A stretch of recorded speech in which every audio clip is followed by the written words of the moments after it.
একটি সিগারেটের ধোঁয়ার চাইতে একটি কয়েলের ধোঁয়া 100 গুণ বেশি ক্ষতিকর।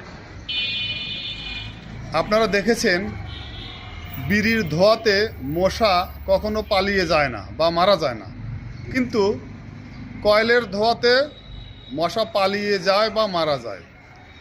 তার মানে কয়েলের এত বেশি বিষাক্ততা যেটা মশা সহ্য করতে পারে না। মশা তাড়াতে এই কয়েলের ভিতরে নানান রকমের ক্ষতিকর উদ্বায়ী পদার্থ ব্যবহার করা হয়। এর মধ্যে রয়েছে অ্যালথ্রিন, পাইরেথ্রিন এবং এখান থেকে উৎপন্ন হয় কার্বন মনোক্সাইড, এরপরে ফর্মালডিহাইড।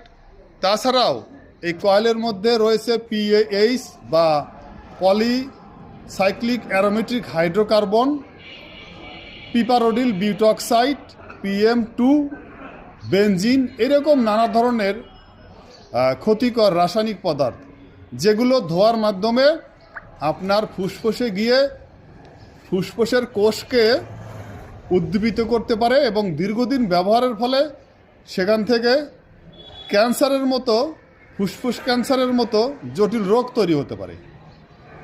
এছাড়াও হাঁপানি বা শ্বাসকষ্ট, COPD জাতীয় নানান ধরনের অসুখ কয়েলের দীর্ঘদিন ব্যবহারের ফলে জন্ম নিতে পারে।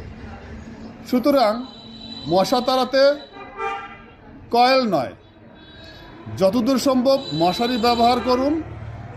এবং আরও ভালো হয়, এখন বাজারে ইলেকট্রিক মসকুইটো কিলার পাওয়া যায়, সেগুলো ব্যবহার করতে পারেন।